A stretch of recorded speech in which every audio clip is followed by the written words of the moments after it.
Démission en bloc des vice-présidents de la CTG pour évincer l'une des leurs. Gabrielle Nicolas n'est donc plus la 5e vice-présidente de la collectivité. Stratégie qui a conduit ce matin à la réélection de la commission permanente. Elle reste toujours conseillère territoriale. Elle est notre invitée ce soir. Victoire de François Fillon dans le premier tour de la primaire à droite avec 44% des votes. Victoire surprise pour l'opinion publique. L'ancien Premier ministre arrive cependant 3e dans le scrutin en Guyane. Seules 1300 personnes ont voté. Enfin, informer, rassurer et libérer la parole des jeunes. C'était l'objectif de la journée de discussion sur la sexualité qui s'est tenue dans les PMI de Guyane. Aujourd'hui, à Cayenne, 2 collèges ont rencontré des professionnels. Mesdames et messieurs, bonsoir, merci d'être avec nous. Je vous le disais, ils adressaient jeudi dernier une lettre de démission commune au président de la collectivité territoriale. 14 des 15 vice-présidents de la CTG ont renoncé à leurs fonctions avant d'être reconduits ce matin. Une stratégie ouvertement appliquée pour évincer la 5e vice-présidente à l'agriculture, Gabrielle Nicolas, fait inédit. Rodolphe Alexandre y voyait un danger et dit vouloir anticiper tout conflit d'intérêts. La réélection de la commission permanente s'est déroulée ce matin. Jonathan Lariot a assisté à cette plénière sous haute tension. Regardez. Difficile de maintenir son calme durant la réunion plénière de la CTG ce matin. Et pour cause, la démission de 14 sur 15 des vice-présidents de la CTG annoncée en fin de semaine dernière. Cet acte démesuré n'a qu'un seul objectif, destituer Gabrielle Nicolas, elle aussi vice-présidente. Nous ne pouvons pas accepter qu'il y ait un cap politique par une élue anciennement vice-présidente qui soit différente donc du cap politique qui est adopté par le groupe de la majorité. Et la menace aura fait effet. Ce matin, une nouvelle équipe de vice-présidents a été mise en place, mais cette fois-ci sans Gabrielle Nicolas. Une démarche qui n'a pas manqué de susciter de vives réactions, notamment au sein de l'opposition. Monsieur, nous vous demandons une fois de plus, démissionner pour voir les carrières de votre... Cela fait moins d'un an que le président donc, de la collectivité a été élu. Et ce qu'il trouve à nous proposer aujourd'hui, c'est une modification de l'ordre du jour pour régler ses comptes avec son ancienne vice-présidente en charge des affaires agricoles. Il est en train d'utiliser le bien public, qui est la propriété collective, pour régler ses comptes. Et comme je l'ai rappelé, eh bien, en moins d'un an, aucune action réelle n'a été mise en place par la collectivité au profit de l'économie, au profit de l'éducation, au profit de la jeunesse. Affaire personnelle ou sanction pour infraction justifiée, le président Rodolphe Alexandre lui avance l'existence d'un conflit d'intérêts à la source de son écartement. Le fond du problème, c'est une prudence et un principe de précaution que la loi m'autorise vis-à-vis d'éventuels conflits d'intérêts. Le fond du projet, c'est aussi des dossiers qui sont en instance, déposés à l'autorité de gestion des fonds européens sur lesquels j'ai reçu des alertes. Donc aujourd'hui, après moult discussions, la collègue a préféré partir en rébellion, partir en opposition. Elle a assumé ses responsabilités. Pour ma part, il ne s'agit pas d'une télénovela, mais une affaire sérieuse où j'ai besoin d'une majorité solide autour de moi. Mais le combat de Gabrielle Nicolas ne devrait pas s'arrêter là. Elle prévoit d'initier une action en justice. Et la conseillère territoriale au cœur de cette plénière est avec nous ce soir. Gabrielle Nicolas, bonsoir. Bonsoir. Merci d'avoir accepté notre invitation, on l'a vu. La commission permanente a donc été renouvelée aujourd'hui dans le but de provoquer votre départ à la vice-présidence. Les ennuis ont déjà commencé environ au lendemain des élections de la CTG, tout simplement. Après avoir annoncé une délégation à l'agriculture, à la pêche également, à votre nom, le président vous confisque des délégations pour conflit d'intérêts incompatibles avec votre fonction. Vous contestez ces termes? Oui, je conteste totalement ces termes. Donc déjà, comme vous le disiez, je n'ai jamais eu la délégation agriculture. Mon arrêté de délégation stipulait clairement stratégie de développement rural, pêche, aquaculture et transformation agroalimentaire. Et très clairement, juste en bas, il était indiqué que je ne pouvais pas intervenir dans les politiques publiques en lien avec ma profession, donc l'agriculture.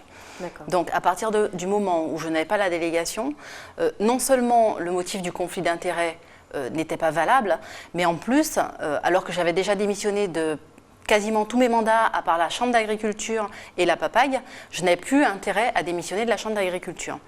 Donc l'idée quand même, c'était en tout cas que vous ne pouvez pas à la fois être exploitante et gérer les dossiers des agriculteurs, notamment les demandes de fonds. Vous avez vous-même d'ailleurs des demandes en cours d'instruction. Vous me direz que le président connaissait votre activité professionnelle et vos différentes fonctions avant de vous choisir, bien que vous l'ayez précisé, vous avez démissionné. Mais quand même, la situation n'était-elle pas prévisible? Bien sûr qu'elle était prévisible. Et c'est pour ça que je dis aujourd'hui que j'ai le sentiment sentiment qu'on s'est servi de moi et du monde agricole. Mais vous saviez, vous doutiez peut-être de toutes ces procédures qui pourraient ensuite survenir? Bien sûr que non, parce qu'en fait, en tant que responsable socio-professionnel et élu, nous participons aux commissions d'orientation agricole dans lesquelles sont votés les dossiers de subvention. Et tous les responsables sociaux-pro, à un moment ou un autre, ont eu un dossier qui est passé. Et à ce moment-là, ils se retiraient de la salle. Le vote avait lieu et il revenait dans la salle. C'est ce qu'on appelle le déport. Donc quand le président dit que ce n'est plus valable, c'est totalement faux. L'avis de la Haute Autorité de la transparence de la vie publique qui a été créé après l'affaire Cahuzac a donné un avis au mois d'avril, un avis officiel dans lequel il dit qu'il peut y avoir potentiellement conflit d'intérêts, comme pour mes autres collègues, mais qu'à partir du moment où on respecte les procédures, c'est-à-dire le déport, la démission à la Chambre d'agriculture, ils me l'ont préconisé, j'étais prête à le faire, il n'y avait pas de souci, que c'était tout à fait possible. Mais en dehors de ça, j'avais dit au président, vous ne voulez pas me la donner la délégation? Il n'y a pas de souci, gardez-la. À la limite, si vous voulez, je travaille sur les dossiers agricoles, parce qu'on devait répondre aux obligations, aux engagements qu'on a donnés au monde agricole.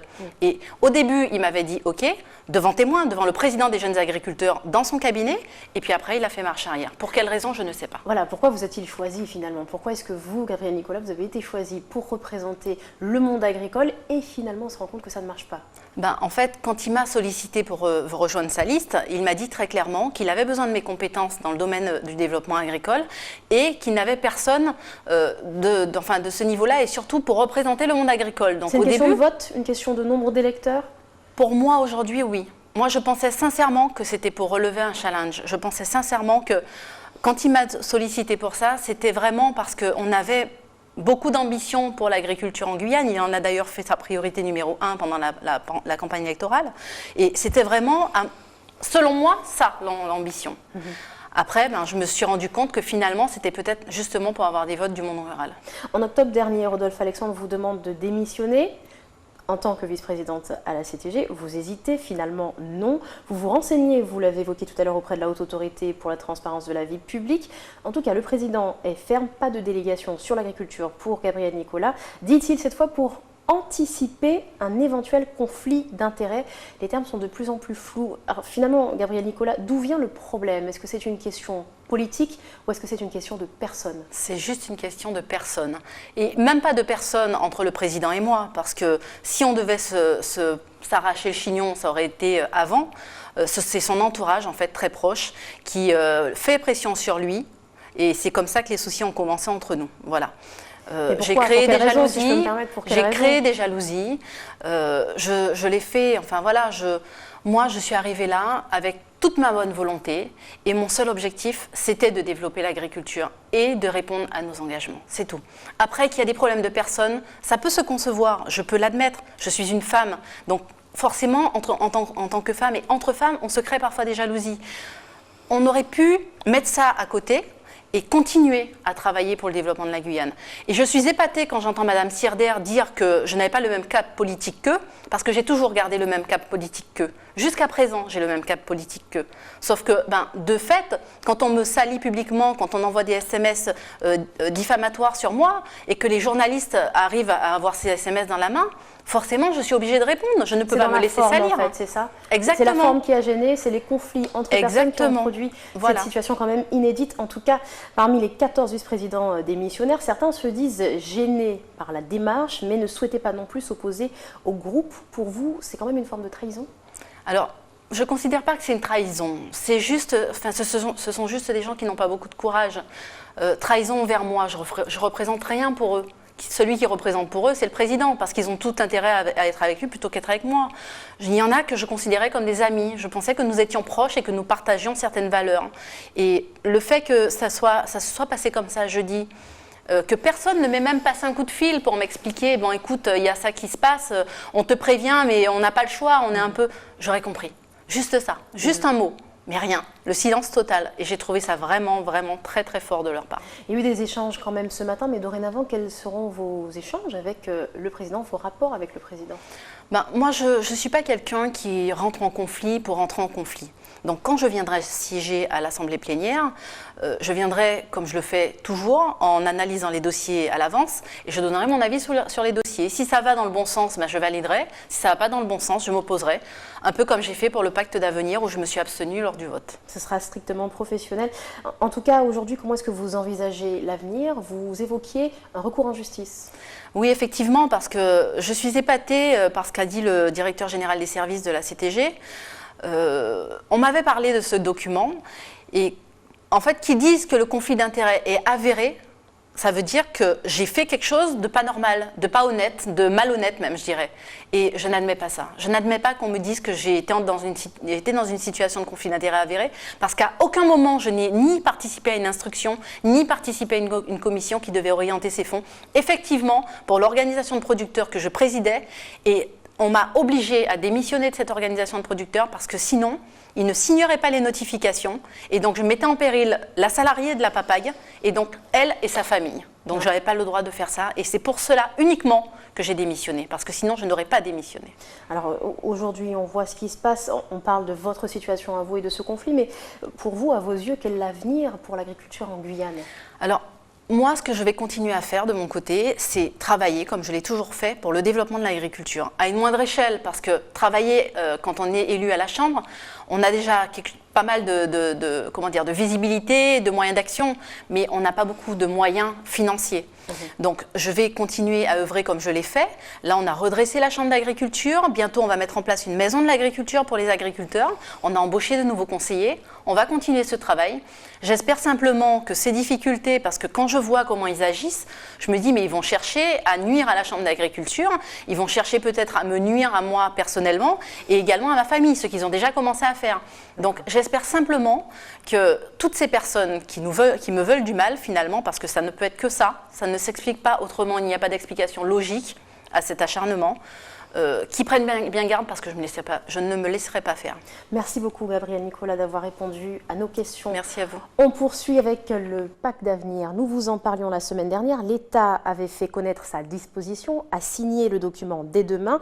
Document transmis dans un premier temps aux élus au niveau local, mais Rodolphe Alexandre ne signera pas, en tout cas pas tout de suite. En l'état, le texte est jugé incomplet. Jonathan Lariot l'a interrogé.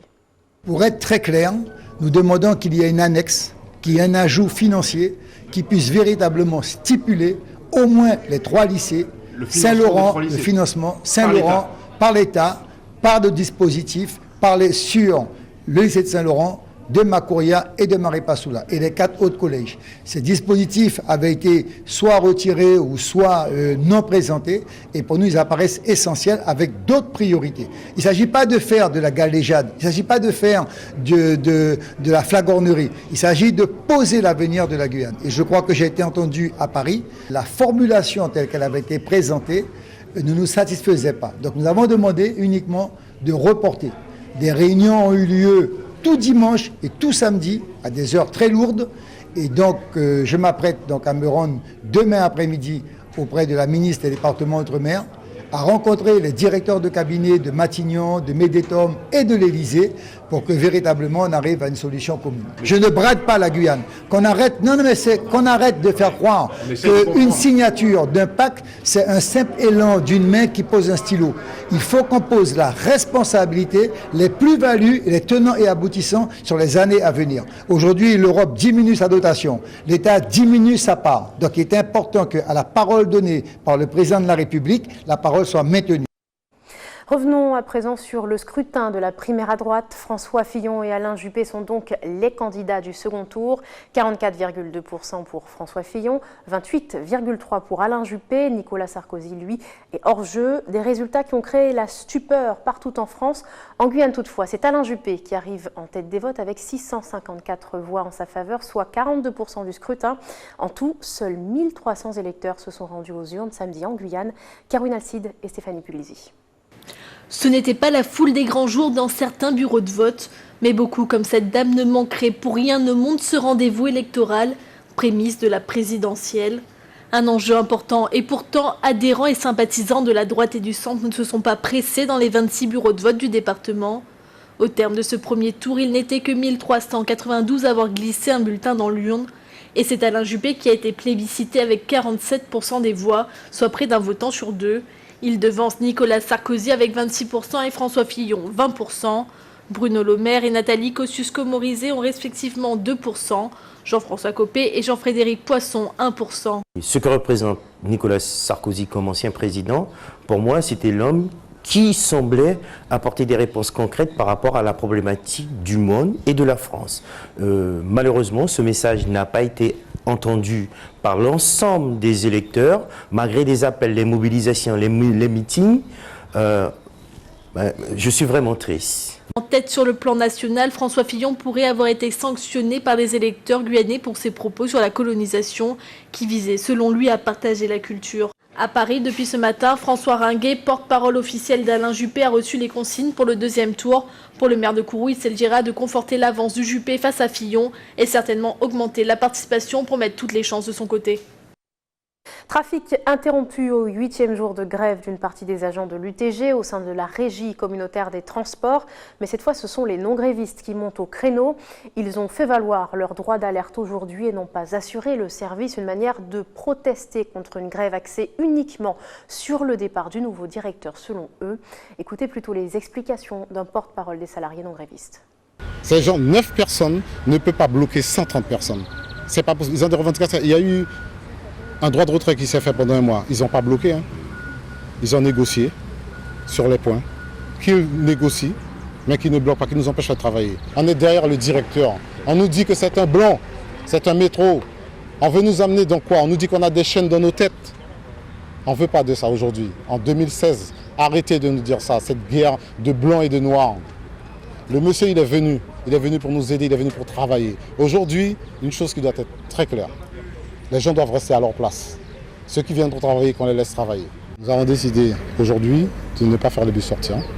Ça fait une semaine que les bus fonctionnent gratuitement. Les bus sont bombés. Si un accident arrive sur le réseau, le directeur est responsable des accidents, des chauffeurs, des usagers. Nous ne pouvons pas continuer comme ça. On a montré aux élus qu'on est derrière eux, on leur a prouvé qu'on est derrière eux. Maintenant, à eux de faire leur part. Ils nous ont dit qu'aujourd'hui, le nécessaire était fait par la voie juridique. Et qu'aujourd'hui, les grévistes qui étaient là, ils allaient sortir de là aujourd'hui. Et sachez que chaque jour de grève correspond à 24 000 € de pertes au niveau de la CACL. Partons maintenant en Martinique pour s'intéresser à l'initiative originale de 2 agriculteurs, produire des denrées qui n'ont pas vocation à pousser naturellement sur l'île. L'un produit des tomates cerises, l'autre cultive les pleurotes. Pour y arriver, toutes sortes de dispositifs ont dû être mis en place. Voyez plutôt le reportage signé Aline Courcy. Trouver un dachine, un fruit à pain ou de l'igname sur nos étals n'étonne personne, mais il est déjà plus rare de pouvoir consommer des tomates cerises. Depuis 2008, Gérald a décidé d'en cultiver sur les hauteurs de Saint-Pierre, un pari osé pour ce fruit qui n'est pas adapté au climat tropical et qui ne pousse que sous une serre et sous haute surveillance. La tomate cerise est issue d'une variété de plantes à croissance indéterminée. Donc ça veut dire que ça pousse tout au long de l'année. Ce qui veut dire qu'il y a énormément de travail pour entretenir la plante, tant au niveau du tuturage que de l'égourmandage et évidemment aussi de la cueillette, parce que ce sont des petits fruits et que ça porte quand même abondamment. Mais pour que l'on puisse déguster ce fruit made in Martinique, Gérald est obligé de compter sur la culture de la tomate plus classique. Avec 1000 barquettes produites par semaine, les tomates cerises ne représentent que 20% de sa production totale. Le marché de la tomate est très important, mais la tomate cerise c'est un petit marché. Ça fait donc partie d'un ensemble de l'exploitation et les salariés qui travaillent sur l'exploitation font autant les tomates vrac que les tomates cerises. Ce combat, Gérald n'est pas le seul à le mener. Dans ses sacs poubelles pousse un produit inattendu pour la Martinique, un champignon rare que l'on trouve habituellement dans un climat plus tempéré. Depuis 12 ans, Laurent a relevé le défi de cultiver des pleurotes sur les terres de Trinité. Ça en fait une denrée rare parce que tout simplement, on est les seuls à en faire aujourd'hui. De toute façon, un premier point. Deuxièmement, ça reste que de l'agriculture de haute technologie. C'est quand même pas très facile à produire. C'est vrai qu'il y a quand même beaucoup de contraintes. Des contraintes au niveau de la température, des contraintes au niveau donc, de l'ensemencement, des contraintes au niveau de l'acheminement des souches qui sont quand même très difficiles à obtenir parce que si vous voulez on a des contraintes de température pour le transport et qui font qu'aujourd'hui on a du mal à obtenir des produits ultra frais en provenance de métropole. Donc nous avons tout simplement pallié à ce problème en produisant nous-mêmes notre semence. Prévenant le cancer du sein et de la prostate, Laurent a décidé de cultiver la pleurote avec de la bagasse biologique. Un procédé subtil qui demande toute son attention. Il est important, si vous voulez, que le mycélium, donc la souche du champignon, puisse se retrouver dans un milieu plus ou moins stérile et qu'il arrive simplement à coloniser toute la bagasse qui aurait été préalablement pasteurisée. Donc c'est ce qui va se passer pendant la période d'incubation, pendant une dizaine de jours. Au bout de 15 jours en incubation, on va donc retrouver ces mêmes sacs, si vous voulez, qui seront tout simplement passés en salle de fructification, où on aura une autre ambiance, une ambiance qui serait un peu plus humide. Et le champignon tout simplement va se croire dans la forêt, il va tout simplement chercher la porte de sortie et il va donc sortir par les trous. De plus en plus demandé dans nos assiettes, Laurent souhaite faire pousser d'autres variétés de champignons et ainsi tenter d'enrichir toujours plus nos étals. Un point à présent sur le coût de la vie chez nous. L'indice des prix à la consommation du mois d'octobre est tombé en octobre. Pour le mois d'octobre, les produits alimentaires ont coûté 0,6% moins cher qu'en septembre. Les tarifs des transports ont baissé de 22%. En revanche, les produits manufacturés, notamment vestimentaires, ont coûté 0,2% plus cher, enfin plus 1,2% en ce qui concerne l'énergie. Éduquer les jeunes, faire de la prévention et leur donner la parole, c'est en somme l'objectif de cette action menée dans tous les centres de protection maternelle et infantile de Guyane aujourd'hui. Une journée de discussion autour de la sexualité des jeunes. À Cayenne, des classes de 3e du collège Nonon, Eugène Nonon et de l'externat Saint-Joseph ont suivi des ateliers. Ayodele Germa. Respecter son corps et celui de son partenaire, se protéger contre les maladies sexuellement transmissibles, mais aussi s'informer sur les différentes formes de contraception. Et c'est des IST à la même occasion. Oui, je sais, le test on l'a fait, mais... Mais quoi? Y a pas de mais? Mais c'était trop chouette, ils sont en train de triper. J'ai pas pu m'arrêter, moi, quand je suis lancé. Là, aujourd'hui, on sait que majoritairement, c'était des classes de 3e, donc une moyenne d'âge de 15 ans. Et du coup, on a adapté notre message en fonction. Donc, on a recherché des petits spots assez amusants, voilà. En même temps, parce que l'éducation, il ne faut pas que ça soit que strict. Il faut aussi que ça passe de manière plus ludique, voilà. 3 ateliers en comité réduit permettent aux jeunes de libérer leurs paroles. Autour de quiz, le débat s'alimente, des questions des collégiens et des réponses des infirmières. Alors, on est là. On veut vraiment les sensibiliser sur la contraception, mais aussi sur la sexualité, parce qu'en fait, il faudrait pouvoir parler de l'acte amoureux sans tabou et avec respect. La plupart des jeunes que nous avons reçus aujourd'hui n'étaient pas au courant que les centres de PMI pouvaient les recevoir pour leur contraception, leur demande sur la sexualité. Donc c'est un moyen de sensibiliser les jeunes à ce type d'aide qu'on leur apporte. Et donc c'est très intéressant pour eux. Et nous, ce que nous espérons, c'est qu'il y ait plus de fréquentation des jeunes au niveau des centres de PMI. En Guyane, chez les 18-25 ans, le score de connaissance des voies de transmission du VIH, par exemple, est autour de 8 sur 10. Des actions de sensibilisation comme celle-ci contribuent à améliorer ce score auprès des futurs adultes. Il faut se protéger et qu'il y a les relations saines, qu'il faut être honnête, il faut respecter et il ne faut pas avoir de violence. Prenez des préservatifs. Il y en a gratuit à la PMI. Faites-vous dépister. Un mot de sport avant de se quitter. À 20 jours des Jeux Kalinia, l'heure est au dernier préparatif pour les 28 équipes en lice. Mais une nouveauté s'invite dans cette 12e édition. Un tournoi interlycée ouvrira les 3 journées sportives et culturelles. La semaine dernière, les membres du comité et les professeurs se sont rendus sur les lieux pour définir le parcours et les épreuves simplifiées. Détails recueillis par Elsa Gonzalez. En ce moment, on travaille, on est sur 3 fronts, je dirais. On a les Jeux Kalinia seniors, les Jeux Caligna Junior et les Jeux Caligna Interlycées, qui est une nouveauté cette année. Donc c'est ce qu'on prépare en ce moment. C'est pour ça qu'on se retrouve donc avec les professeurs des lycées, les professeurs de sport des lycées concernés. C'est une demande des lycéens. Ce n'est pas une idée qui est venue du comité des Jeux Caligna. C'est les lycéens qui ont fait une demande. On les a reçus, donc la demande a été favorable. Donc on a préparé ensemble avec eux. Un peu sur le même type que les seniors, sauf qu'on a juste un peu, je dirais, arranger leur jeu pour que ce soit faisable dans la limite de leur capacité.